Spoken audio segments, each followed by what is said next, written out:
Muy buenas tardes, bienvenidos, continuamos la programación y esta tarde tenemos unos invitados de altura, de gran excepción y nos vamos a poner filosóficos, vamos a filosofar, pero primero vamos a hacer una pequeña introducción para ponernos en antecedentes del tema que vamos a tratar hoy, que es muy serio y muy importante. Cuando hablamos de filosofía solemos pensar en teorías de altos vuelos alejadas de nuestro día a día, pero realmente la reflexión filosófica está más vinculada a los problemas cotidianos de los que podemos llegar a pensar. Esto es especialmente cierto en una etapa como la adolescencia, un momento de cambios, decisiones y de replantearse la propia vida. Para hablar de estos temas y de otras cuestiones relacionadas, hoy nos acompañan tres profesores de filosofía de secundaria que día a día trabajan en esta disciplina con adolescentes. Tenemos por un lado Ángel Vallejo, muy buenas tardes. Hola, buenas tardes, ¿qué tal? Lucía Martí. Hola, ¿qué tal? Y David Segarra. Buenas tardes. Ángel Vallejo es profesor de filosofía en el IES Les Alfagues de Bétera, miembro de la Junta Directiva de la Red Española de Filosofía y representante de la Asamblea de Filosofía del País Valencià. Lucía Martí y David Segarra son profesores de la IES La Garrigosa de Meliana y también forman parte de la Asamblea de Filosofía del País Valencià. La Asamblea participó en la huelga general del profesorado del pasado 23 de mayo y sus reivindicaciones se centraron en el recorte de horas en la materia de educación en valores cívicos y éticos, que supone el decreto 66/2024, recientemente publicado por la actual Consellería de Educación. Esta reforma ha convertido esta asignatura en la materia con menos carga lectiva de la ESO y ha reducido de manera muy significativa la presencia de la filosofía en secundaria. A todo ello se suma la incertidumbre que generan las nuevas pruebas de acceso a la Universidad PAU. Estas se implantarán el próximo curso y el profesorado no dispone de un modelo de examen ni conoce los criterios de evaluación. Damos la palabra a Ángel Vallejo para que nos explique esta situación y las reclamaciones de la Asamblea con mayor detalle. Bueno, pues nada, encantado de estar aquí. Vamos a intentar explicar lo más rápidamente y concisamente posible cuál es la problemática de la filosofía, que viene de unos años a esta parte ya. Podríamos decir que desde 2006 y luego fundamentalmente desde 2013. Y en realidad la reivindicación principal que nosotros hacemos es que se recupere el carácter educativo que tiene la filosofía, que es para la adolescencia y para la madurez humana fundamental, ¿no? Bueno, los males vienen un poco de cuando de repente se piensa que la filosofía, aparte de su carácter educativo, que tiene desde hace 2500 años, antes hemos estado hablando de esto, ¿no? Bueno, pues también tiene un carácter que se puede aprovechar para introducir ciertas ideas que convienen a determinados estamentos políticos de cualquier color y de cualquier signo, ¿no? Entonces, bueno, pues parece que nuestra disciplina fue precisamente el blanco de ciertos, vamos a decirlo así, idearios políticos en los que, bueno, pues se les quiso decir, nosotros no vamos a dar solo filosofía, sino que vamos a dar también filosofía y ciudadanía y vamos a hacer que el alumnado aprenda determinados valores desde esta asignatura y eso, claro, evidentemente con cada uno de los elementos que ocupan el poder les gusta más o les gusta menos, ¿no? Bueno, el caso es que nosotros por allá por 2012 pensábamos que debíamos recuperar un poco el carácter educativo de la disciplina, que los que redactaran los currículos fueran el profesorado fundamentalmente, y tuvimos la esperanza de que una nueva ley educativa nos devolviera primero horas y segundo un carácter, vamos a decirlo así, didáctico a la disciplina, ¿no? Pero en esto que llegó la LOMCE del Partido Popular, que supuso el mayor recorte para las asignaturas de filosofía de la historia, ¿no? Entonces, bueno, pues desde entonces se fundó la Red Española de Filosofía, unos años después la Asamblea del Profesorado de Filosofía y todas estas entidades en conjunto, más o menos, quisieron reivindicar una presencia de las asignaturas de filosofía tanto en la ESO, en la educación secundaria obligatoria, como en el bachillerato, con una carga horaria decente, mínima, suficiente como para que pudiéramos enseñar lo que nosotros queríamos enseñar, ¿no? Así, en esta tesitura se llega en 2018 a un acuerdo general en el Congreso de los Diputados que se vota por unanimidad de todos los partidos, es decir, parece que dejaron a un lado esta supuesta ideologización que en realidad no existe en la asignatura, y se llegó al acuerdo de que debía haber un ciclo completo, una asignatura en cuarto de la ESO, de carácter ético fundamentalmente, sin ningún tipo de apellidos, una asignatura sistemática en primero de bachillerato y una asignatura histórica en segundo de bachillerato. Nuestra sorpresa fue que después del acuerdo unánime de 2018 en el Congreso, cuando se redacta la nueva ley, la LOMLOE, o también mal llamada Ley CELA, pues no se cumple lo prometido y entonces desaparece, vamos a decirlo así, la asignatura de ética con una carga horaria mínima, y la carga horaria que se pone mínima para una asignatura que ya no es ética, que es educación en valores cívicos y éticos, que es otra cosa distinta, es de 1 hora. Hay que reconocer que las distintas autonomías dieron cargas horarias distintas, es decir, por ejemplo, aquí el llamado Botanics sí que dio una carga mínima de 2 horas, devolvió a su lugar a la filosofía, tal y como debía corresponder, pero con el nuevo cambio de gobierno, de repente nos encontramos con que nos reducen de nuevo a lo mínimo, a la mínima expresión, ¿no? Con lo cual, nosotros, y ahora mis compañeros, mi compañera hablará, lo único que reivindicamos es sencillamente una presencia digna, con un contenido curricular filosófico, y que se nos deje dar clase en paz. Yo creo que no se puede decir con menos palabras, que se nos deje dar clase en paz. Bueno, pues muy bien introducido. Bueno, nosotros, para que os hagáis una idea, tener una asignatura que solo se imparta durante 1 hora a la semana tiene de grandes consecuencias a la hora de qué puedes hacer en esa asignatura, qué es lo que realmente vas a poder ofrecer a tus alumnos.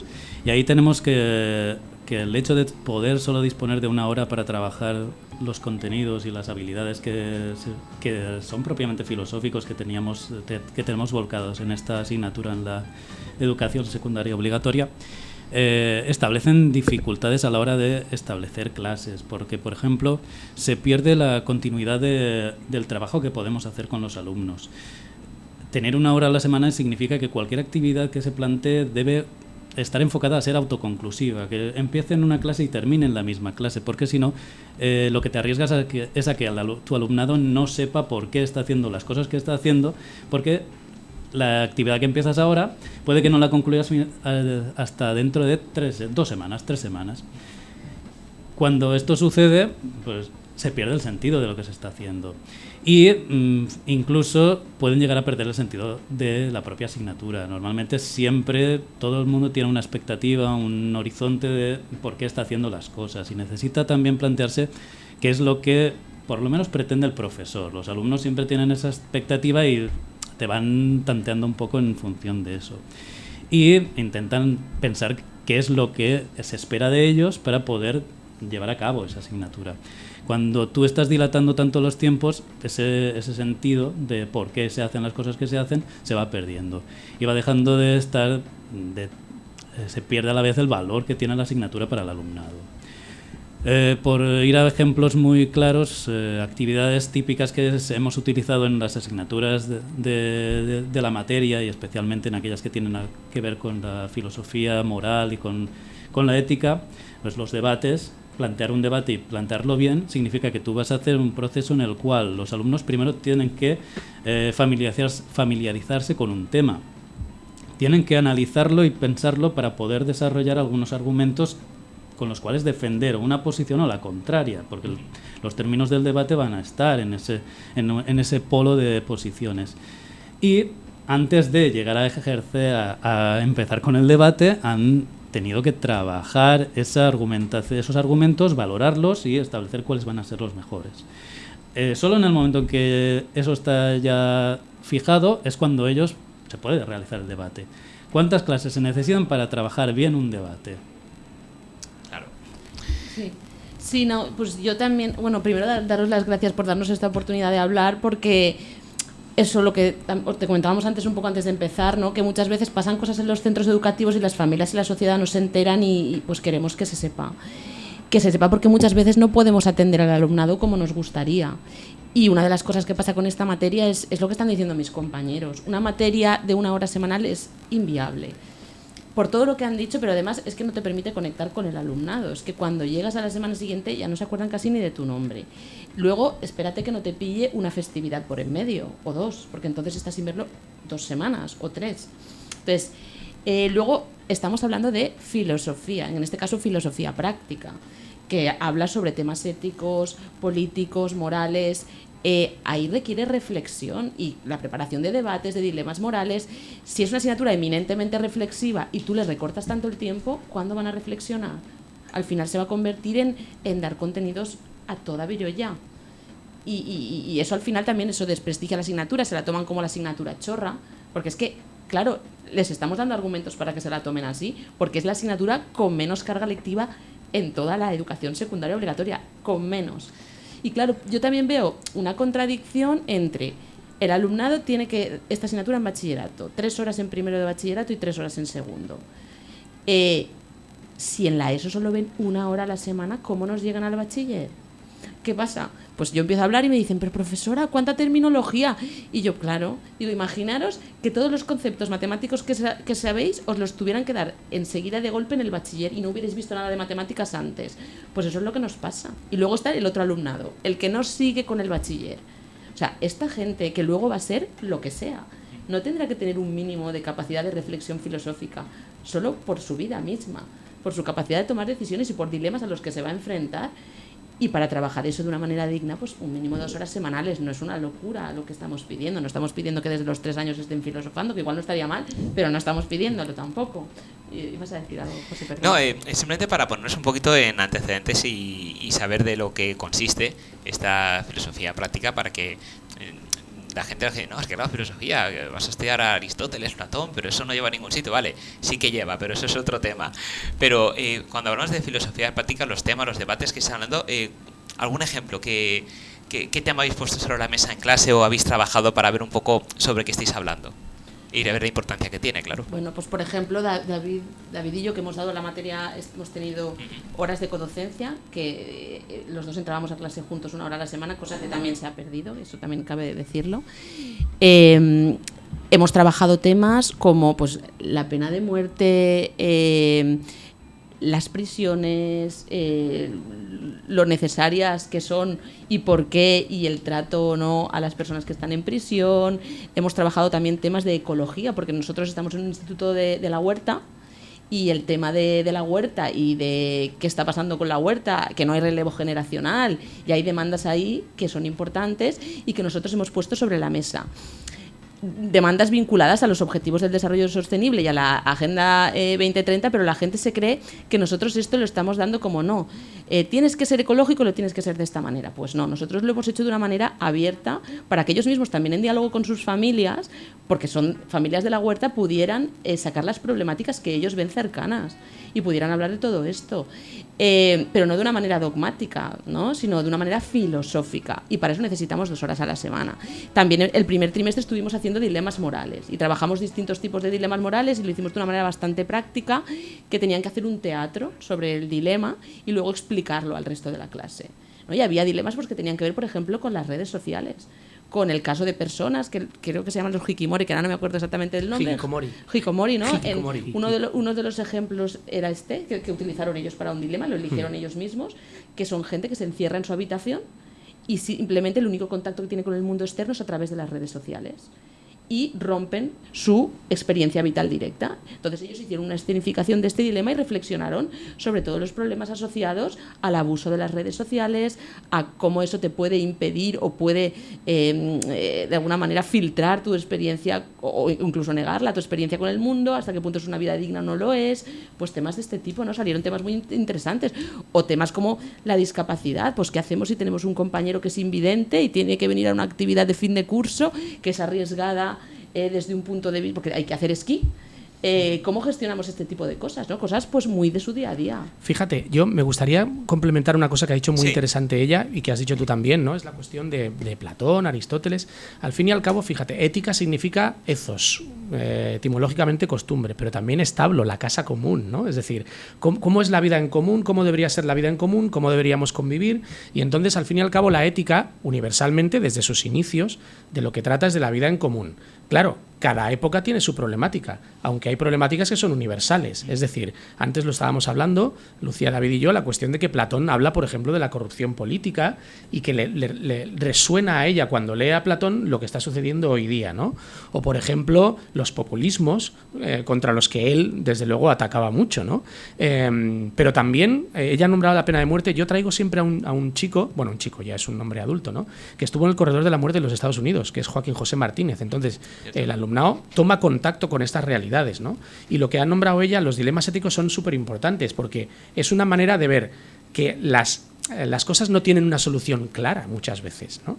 Y que es precisamente en ese debate, en ese diálogo en el que las cosas no son dogmáticamente claras y tienes que hacer esto porque esto es lo que es bueno, sino que debemos deliberar sobre cómo afrontar el problema sin tener claro que hay soluciones mágicas. Eso es lo que se hace en esta disciplina. Es decir, todos aquellos que consideran que esta es una cuestión adoctrinadora o ideológica están radicalmente equivocados, en el sentido en que, por ejemplo, mi alumnado no sabe si yo estoy a favor o en contra de la pena de muerte, porque no debe saberlo. Simplemente deben atender a cómo se desarrolla el debate. O, por ejemplo, los dilemas éticos, que son súper interesantes. Has tocado un tema que es maravilloso, ¿no? Si dos chicas que son sordas quieren tener por inseminación artificial una chica, pero que además también sea sorda, porque ellas piensan que pertenecen a una cultura, ¿debemos dejarle o no debemos dejarle que, ¿no? O los problemas con la inteligencia artificial, etcétera, etcétera. Son problemas, al fin y al cabo, de convivencia universal adaptados a los tiempos de hoy día. Eso es más o menos lo que se hace, o se intenta hacer. Bueno, temas, como vemos, muy a la orden del día y muy necesario es el poder tenerlo claro. Yo creo, fíjate, voy a pensar mal, y es que yo creo que lo que les da miedo es que enseñéis a la gente a pensar. Que enseñéis a la gente a pensar y a plantearse si lo que dicen es de verdad así y no buscar otra solución. Es decir, el sentarse en su casa y decir, vale, sí, este es tu discurso, de acuerdo, pero vamos a hablar. Realmente lo que tú me estás contando es así. No hay otra solución, no se puede ver desde tu punto de vista. A lo mejor no es blanco y negro, es gris, pero a lo mejor es un gris, tú ves un gris, yo veo otro tipo de gris, el tuyo es el bueno, el mío es el malo, los dos son buenos, los dos son malos, vamos a hablar. Es decir, ese vamos a hablar yo creo que es lo que les da miedo, porque a lo mejor se quedan sin argumentos para seguirte la conversación y ahí les hemos fastidiado. Sí, mira, fíjate, justamente en ese vamos a hablar es como nace la filosofía en Grecia. Nace en eso, ¿no? En un diálogo, además... bueno, se excluía de ese diálogo a las mujeres, a los esclavos, pero en un sentido de horizontalidad, ¿no? De que tus ideas son tan válidas como las mías. No yo te voy a decir esto y tú me lo vas a repetir. El diálogo socrático básicamente se basa en eso, en que tú encuentres la manera de acceder a las ideas por ti mismo sin que yo te las imponga, ¿no? Claro, eso que dices de que les da miedo, pues igual debería dejar de darles un poco de miedo, porque si nos vamos al mundo de hoy, de redes sociales y tal, y yo lo tengo muy fresco porque lo veo día a día con mis alumnos, consumen mucho contenido por internet, ya no se informan casi por los medios tradicionales, que tienen su editorial, que tienen su perspectiva reconocida, y muchas veces están consumiendo contenido muy simple, muy rápido, sin ser conscientes de los intereses que hay detrás de eso que están consumiendo. Entonces, esta perspectiva crítica les puede ayudar precisamente a preguntarse eso. O sea, esta youtuber que yo sigo, ¿por qué línea está siguiendo? ¿Solo está esta perspectiva? ¿Hay otras? Entonces pienso que cada vez es más importante, además el tema de los algoritmos también, ¿no? Que te va ofreciendo un contenido arreglo a lo que tú has consumido. Pero muchas veces al final acabas en una burbuja y la perspectiva filosófica te va a incentivar a eso, a que busques perspectivas distintas, porque forma parte de ella misma el ver que ante una cuestión es una cuestión de grises y hay distintas perspectivas, ¿no? Sí, bueno, las proclamas cortas y polarizadas siempre son más sencillas de utilizar, calan más, la repetición las consolida y es mucho más cómodo para ciertos poderes proceder a través de ellas. Así que desde ciertos ámbitos es muy atractivo eso de dejar de pensar sobre ciertas cosas, que ya te diré yo lo que tienes que pensar. Pues sí, bueno, hemos tocado un tema, ahora pasaremos luego a hablar de los problemas y efectos negativos que tiene este recorte de horas lectivas, pero has hablado de debates políticos, que tiempo atrás pues hemos tenido bastantes, hemos tenido muchos, pero hemos perdido un poco calidad en los debates. Se ha dejado realmente el debatir de cosas interesantes, el dar argumentos de peso, el que te ayuden a pensar, y hemos pasado a él, y tú más, pues tú lo haces peor, pues tú mentiste, pues tú has mentido más, y eso yo creo que viene un poco de lo mismo, el que no tienen la base, o las personas que están encima del atril, o de los asesores, que a lo mejor no han tenido las clases de filosofía oportunas, o les han recortado también horas en su momento, y ahí está lo que está. El tema está que falta esa capacidad, primero, de hacerte pensar, de pensar ellos, y de transmitir, porque tiempo atrás, cuando había un debate, era algo interesante, era vamos a ver qué nos van a decir, a ver qué nos van a contar, cómo abordar este tema, cómo lo va a refutar el otro, y tiempo atrás es que ves un debate y dices, es que me da igual a quien pongas delante, es que escucho el audio y dicen lo mismo, es decir, únicamente se tiran cosas en cara, pues tú estuviste con no sé quién, pues tú con no sé menos, pues tú has mentido, pues tú has robado, pues tú más, yo he robado pero menos, pero tú has robado más y además sabiendo, es decir, hemos llegado a una base, en una línea bastante pobre. Sí, mira, me llama mucho la atención lo que estás comentando, José, porque ahora mismo en 3 minutos has utilizado varias falacias que nosotros justamente, lo que te he contado que hacíamos David y yo en clase, el último trimestre lo hemos dedicado a las falacias. Has nombrado el y tú más, que es la falacia del tu quoque, que es una falacia. Entonces, tú en vez de criticar el argumento, atacas que el otro ha hecho lo mismo, pero igual lo que te está argumentando es correcto. O el ataque personal, que es la falacia dominem, no criticar lo que el otro está defendiendo, sino decir es que tú hiciste, o tú vivías en no sé qué casa, o tú te liaste con no sé quién. Justamente eso lo hemos estado trabajando con los alumnos, con la idea de que ellos puedan detectar estas falacias, las diga quien las diga, y tenga la ideología que tenga, y que sean críticos también con los debates que están consumiendo y puedan decir que se están empobreciendo porque vean estas falacias, pero si no se dan cuenta, ¿cómo lo van a detectar, no? Y luego encima que ellos lo disfrutan mucho.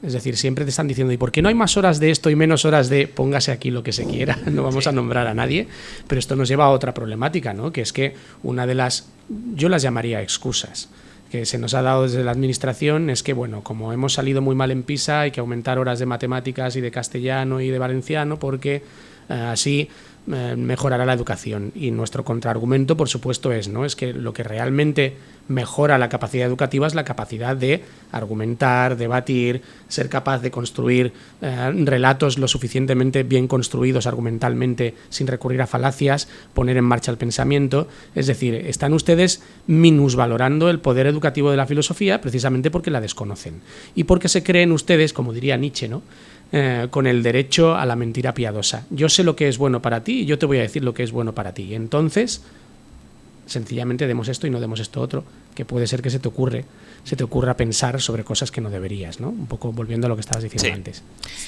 Sí, yo quería decir que de lo que ha dicho Ángel, que el tema este de PISA, a ver, que nosotros, bueno, yo adoro a mis... Bueno, precisamente valenciano tampoco está en las mejores...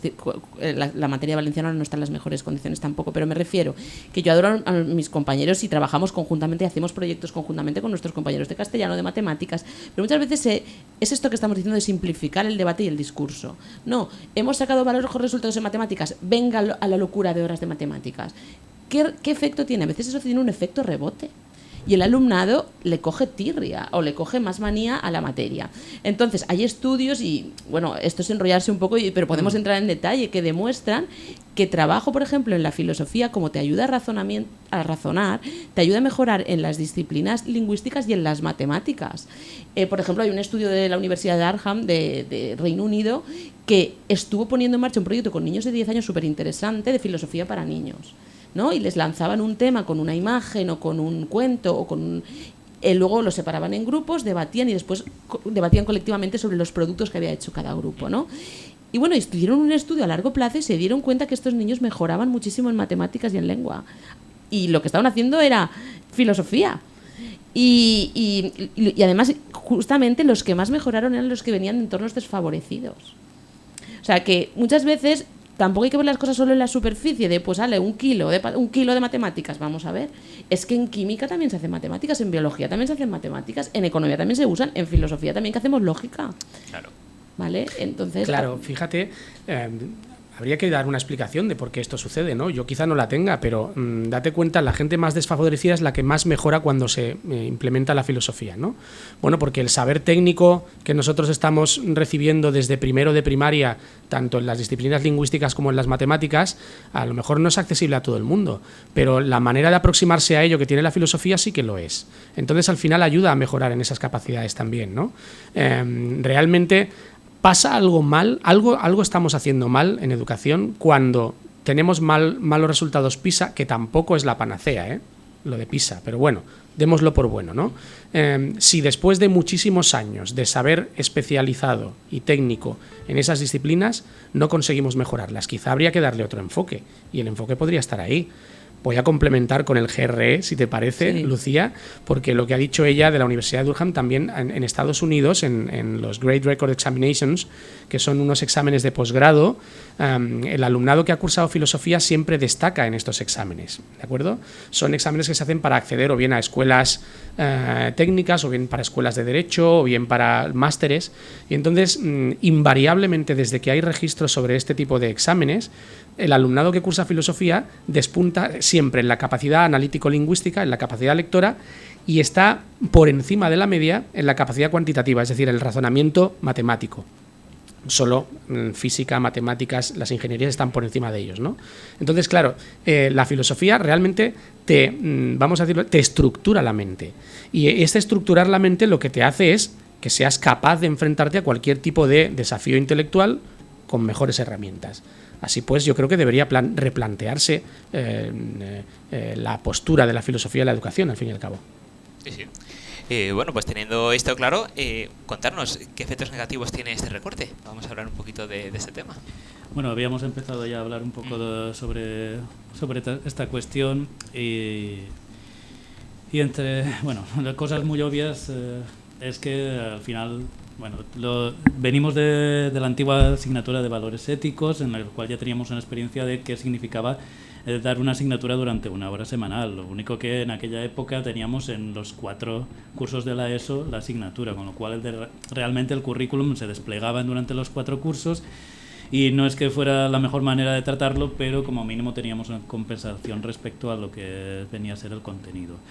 Pero a efectos prácticos del día a día, nosotros ahí ya tenemos la experiencia de qué significa que tú solo veas a tu alumnado durante 1 hora a la semana. Y el hecho es que al final, bueno, prácticamente hasta la mitad del curso, prácticamente tú no conoces a tus alumnos. No puedes tener un conocimiento de cada uno de ellos. De hecho, te aprendes los nombres casi que cuando estás empezando a acabar el curso, porque en esta experiencia sobre los valores éticos había compañeros nuestros que podían llegar a tener del orden de unos 300 alumnos para poder completar su jornada, su horario laboral. Con lo cual, imagínate tener que aprenderte 300 nombres. Claro, son 300 nombres más sus 300 trabajos, 300 circunstancias personales. Claro. Y posibles características. Handicaps a la hora de familias. aprender, Claro. familias que atender, etcétera, etcétera. Pero ya por una parte se nos pide atención individualizada y por la otra, en el momento que solo tengas 1 hora a la semana, que apenas los vas a conocer, no puedes darles un tratamiento, no puedes darles realmente un trato individualizado y no puedes llegar a conocerlos y llegar a conocer sus necesidades o sus carencias para poder incidir en el desarrollo de sus habilidades y que realmente las asignaturas les saquen provecho a la asignatura que están cursando. Sí, yo veo eso, ¿no? Que ahora nos va a volver a pasar. Es decir, ahora, claro, para completar tu horario vas a tener que tener el doble de alumnos. Porque antes con un grupo tenías esas horas, pero ahora para completar ese mismo número de horas vas a tener que tener a 2 grupos. Ajá. Entonces eso va a hacer que tú no atiendas a los alumnos y a las familias correctamente. Y luego también, importante para mí, el carácter de la materia, los temas que se hablan. Porque también forma parte del currículum de la materia, temas de salud mental y todo esto que a los adolescentes les gusta, les interesan. Y a ver, no vamos a ir aquí de salvadores de nada y de que gracias a nosotros todos se van a poner bien y van a estar súper equilibrados y tal. Pero sí que es una asignatura en la que al tratar estos temas éticos que tienen que ver con su salud mental, ellos pueden expresar cosas que les están pasando en la adolescencia que en otras materias igual no tienen el espacio porque están haciendo raíces cuadradas o fracciones y no viene al hilo. Pero si en cambio estamos hablando sobre la percepción del propio cuerpo, cómo eso puede afectar a tu autoestima. Hay alumnos que están pasando por un TCA o tienen amigas que lo están pasando. Entonces, tienen la oportunidad de hacer un trabajo sobre eso, de pensar sobre eso, de expresarlo. Y eso también se lo estamos privando, esa posibilidad, ¿no? Sí, más cuando estamos viendo más tristemente muchos casos de bullying en las aulas, de acoso, de maltrato, que un poco genera todo eso. Es decir, si hemos llegado a una situación que un niño, un adolescente de 12, 10 años, 7 años es capaz de coger a un compañero y insultarle, meterse con él porque lleva gafas, porque es gordito, porque habla raro, porque huele mal, porque no tiene para comer y siempre come una bolsa de papas, y no se da cuenta que a lo mejor tiene unas circunstancias, que a lo mejor lleva una bolsa de papas porque sus papás no tienen dinero, o huele mal porque no tienen agua en casa y tienen que lavarse como puede. Decir, si no llega a pensar el motivo por el cual pasa esto, directamente se queda con lo que ocurre y es motivo de burla, yo creo que es un ejemplo claro de por qué es necesario precisamente el que tengamos esta asignatura, para que este niño pase de jaja, voy a reír, te voy a hacer una foto, lo voy a publicar en Instagram y todo el mundo se va a reír de ti, a decir, ostras, oye, porque ¿quieres venirte a mi casa, que a mi madre no le importa? Y oye, te subes un momentito, te duchas y si quieres te tengo un bocadillo, que yo tengo pan, pues hago 2 bocadillos en vez de 1. Es decir, ¿cómo cambiaría la situación y cómo cambiaría la vida de ese niño o de esa niña si llega a su casa llorando porque se han metido con él, o llega riendo, mira mamá lo que me ha pasado, fulanito me ha dicho que me va a dar un bocadillo porque me ha visto y me ha preguntado, ha hablado conmigo y aparte de ser amigo mío, me va a dar un bocadillo? Es decir, ¿cómo cambiaría la situación y cómo arreglaríamos las cosas con ese detalle? Sí, claro, a ver, tampoco, quiero decir, tampoco nosotros siempre lo podemos todo, pero sí que es verdad que, por ejemplo, yo el tema del bullying, a partir de Hannah Arendt y tal, lo he trabajado en clases de filosofía. Y su insistencia en que muchas veces tenemos que ser conscientes de las consecuencias de aquello que hacemos, ¿no? No centrarnos simplemente en, ostras, esto me está generando ahora un rédito porque todos están riendo de la chulería que yo acabo de hacer, pero a largo plazo que le estoy provocando a la persona a la que lo estoy provocando. Entonces, Hannah Arendt, por ejemplo, pues que fue una judía perseguida que se tuvo que exiliar en Estados Unidos, tal, reflexiona sobre estos temas, y esto lo hemos hablado en clase de filosofía. Claro, pues si se nos quitan las horas no tenemos tiempo para plantear estas reflexiones profundas y ahí se pierde algo. Yo sí que pienso que se pierde algo importante. Y bueno, momento importante de reivindicar. ¿Qué queremos? ¿Qué queremos hacer? ¿Qué os gustaría conseguir? Pues nosotros desde la Asamblea de Profesora del País Valencià, de Filosofía del País Valencià, lo que pedimos es un ciclo completo de filosofía. Que la filosofía tenga una presencia no solo en el bachillerato, donde parece que sí que no estamos cuestionados, pero sí que se nos ha arrinconado allí, sino que necesitamos y queremos un ciclo que empiece ya en la educación secundaria obligatoria, que permita que todo el alumnado como mínimo sepa qué es la filosofía, que esa palabra no le suene extraña, y que nos permita empezar a hacer nuestro trabajo específico para desarrollar las habilidades y las capacidades que tienen que ver con nuestra materia.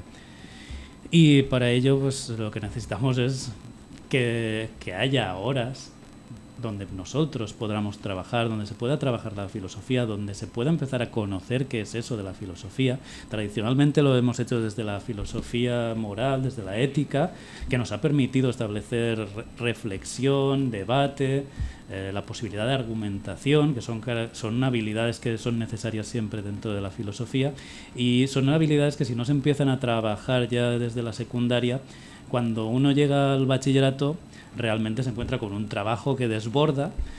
Actualmente tenemos 2 cursos de bachillerato. En 2 cursos nosotros tenemos que hacer un trabajo prácticamente extenuante para nosotros, pero también para nuestro alumnado, para que se ponga a un nivel en el cual realmente pueda ejercitar esas habilidades propias y afrontar la PAU. Y afrontar las pruebas importantes que van a venir para su futuro. Por eso creemos no solo que es importante que nuestros alumnos ya empiecen a plantearse las cuestiones vitales a las que se van a enfrentar, y que realmente empiecen su proceso de maduración, que parece que cada vez vamos dilatándolo más, eso de ser maduro, y que puedan tener las herramientas para desarrollar sus propias vidas, para desarrollar sus inquietudes, aquellas cosas que les van a afectar en su día a día, pero también que puedan comenzar un trabajo serio ya de cara a poder afrontar un bachillerato y poder afrontar esas pruebas que van a determinar en muchas ocasiones aquello que pueden estudiar. Y en relación con esto, ahí ya me permitirás un poco de corporativismo. Claro que sí. Nosotros, con esta reducción con esto que puede parecer desde fuera tal vez una tontería, una minucia, el hecho de perder una hora semanal en una asignatura que realmente es de nuestro campo, de nuestra materia, estamos perdiendo muchas posibilidades de llevar a cabo un trabajo serio en el cual vayan desarrollándose paulatinamente las capacidades y las habilidades que necesitamos. Y a nivel laboral, esta reducción va a suponer que las jornadas de los profesores en los institutos se están reduciendo y que estamos empezando, y esto ya estamos empezándolo a ver de cara al curso que viene, se van a perder plazas de profesores de filosofía en los institutos. Y eso que parece una cuestión muy corporativista, nosotros queremos conservar nuestro puesto de trabajo, en realidad también repercute en la calidad de la enseñanza que vamos a dar. Porque lo que estamos perdiendo en realidad son especialistas en una materia. Y en una materia que no olvidemos que va a ser muy seria, que tiene una consideración muy fuerte cuando acaba el bachillerato. Ahora mismo la historia de la filosofía, que es la asignatura que tenemos en segundo de bachillerato, de la materia de filosofía, está en la fase obligatoria de las pruebas de acceso a la universidad.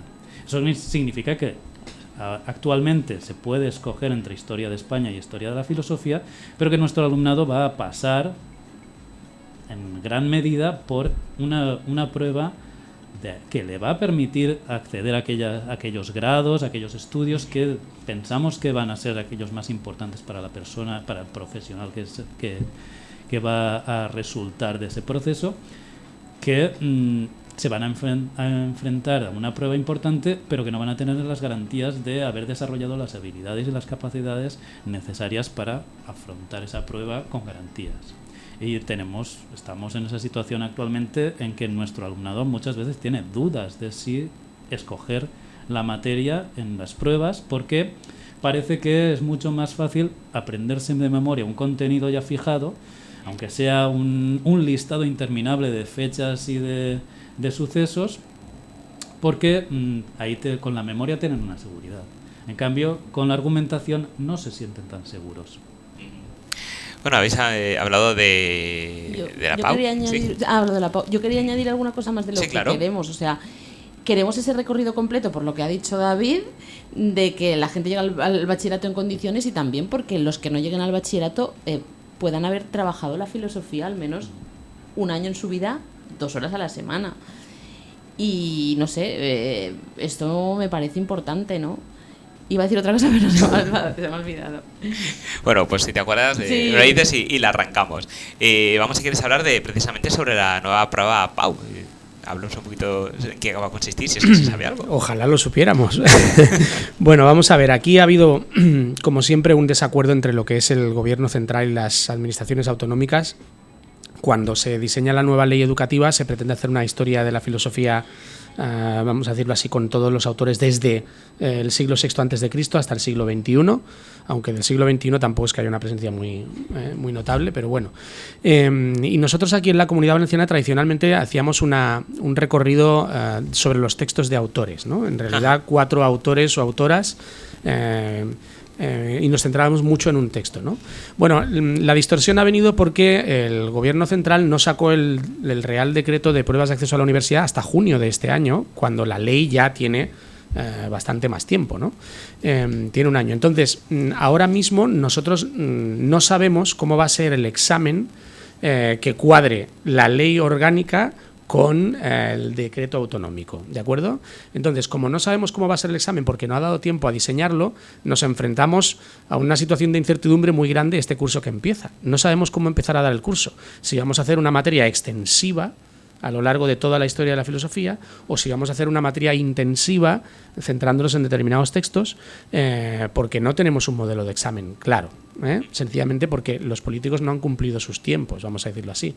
Entonces, bueno, si ahora de repente se hiciera una revolución y adaptáramos nuestro examen a lo que dice la ley orgánica, es decir, la ley estatal, toda esta tradición que tenemos desde decenios, vamos a decirlo así, de tratar textos muy profundamente, se perdería y necesitaríamos un tiempo de adaptación tanto para el profesorado como el alumnado del que no disponemos para hacerlo en un solo año.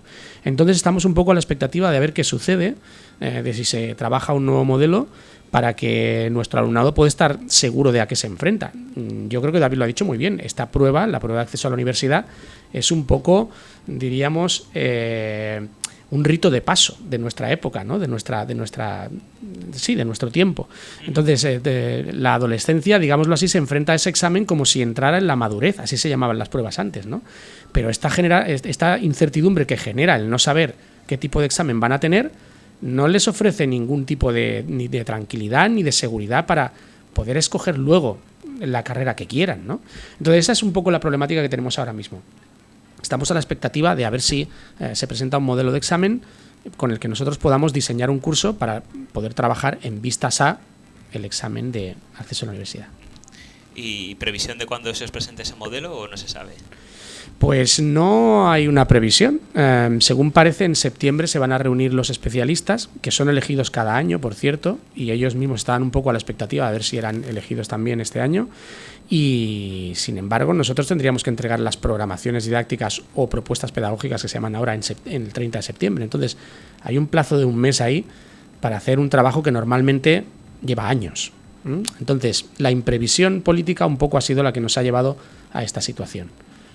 Entonces no lo tenemos muy claro todavía. La verdad es que nadamos en la incertidumbre como Descartes. Claro, ahí se junta el problema de recorte de horas, con lo cual de lo que tengáis que enseñar o programar tenéis que reducir el tiempo lectivo porque contáis con el tiempo que os han dejado, y además de la incertidumbre de cómo hacer el examen porque tampoco sabéis lo que os van a pedir. Entonces yo creo que os vais a volver un poco locos. Sí, estamos ya así, estamos muy ansiosos. Los alumnos y las alumnas están súper ansiosos también, porque no sabemos cómo va a ser el examen, y además nuestra autonomía pues ha enfocado esa materia de una manera distinta al resto de autonomías que han hecho un recorrido como trabajando más autores. Nosotros nos hemos focalizado más en algunos en concreto porque así estaba el decreto autonómico y así era. Entonces su transición a la ley nueva es como más sencilla, pero en nuestro caso de Valencia tenemos como más premura porque nos lo digan, porque el cambio es más grande. Entonces necesitamos saberlo para hacer ese reajuste con solvencia. Y la otra cosa que tenía pendiente antes que te he dicho es que cuando nos has preguntado qué queremos, pues se ha hablado de ese recorrido completo, que yo creo que es fundamental, de una asignatura en la ESO que tenga 2 horas y luego las asignaturas del bachillerato de 3 horas que tenemos en primero y en segundo. Pero otra cosa que creo que también es una reivindicación nuestra es que cuenten con nosotros para diseñar el contenido de esas materias. Que sería lógico. Que sería lo lógico, que somos los especialistas, que no sea una cuestión política el diseño de esas materias, que se haga desde una perspectiva filosófica contando con profesionales de la filosofía. Es que yo creo que aunar tendencias o ideas políticas a organizar un programa de filosofía no pega ni con cola, porque eso pensamos nosotros también. No tiene nada que ver, es decir, adaptar un programa de educación por tu ideología es un error. Es un error porque entonces acabas adoctrinando, porque estás enseñando lo que tú quieres que aprendan y no estás consultando a los profesionales que te van a llevar. No, esto es así porque es un camino, tienen que aprender a pensar y empezamos por aquí para seguir aquí y vamos por aquí. No significa que seamos ni de un bando ni de otro, estamos educando. Que la educación en teoría no debería tener ningún color ni ningún tipo de ideología política, es educación, y luego ya cada cual con la educación y con los miembros necesarios para pensar y para decidir, que haga lo que quiera. Pero primero que tenga las bases para decidir y pensar correctamente. Sí, no solamente, tú haz lo que quieras, pero ves ahí. Entonces ya no es lo que quieras, es que tú me estás diciendo que vaya por ahí. Es que un poco esa es la sensación que tenemos de que el político de turno nos dice, no, yo te voy a decir lo que es filosofía, es esto. Y entonces lo diseñan a su aire y a lo que les conviene, y luego viene el otro, porque así es la democracia, no están siempre los mismos. Entonces dice, es que mira, es que el currículum es muy ideológico. Ostras, realmente nosotros luego nunca lo enfocamos ideológicamente, pero ya está pervertido desde un inicio.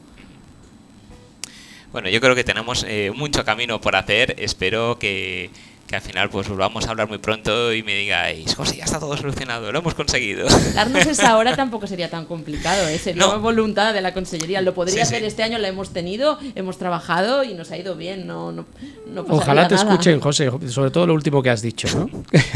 Bueno, pues no estaremos aquí para seguir incidiendo. Sobra decir que cuando queráis estáis más que invitados para seguir hablando, incluso, pues oye, hablar de vez en cuando un programa de filosofía, meter algún dilema ético y hacer un pequeño debate aquí en directo, pues a lo mejor también sería interesante para esas horas que os han quitado. Pues oye, de alguna manera las ponemos aquí y creamos ese podcast de filosofía y oye, podemos hacer ahí cositas interesantes. Vale, muchas gracias, José. Muchísimas gracias, un placer, muy buenas tardes.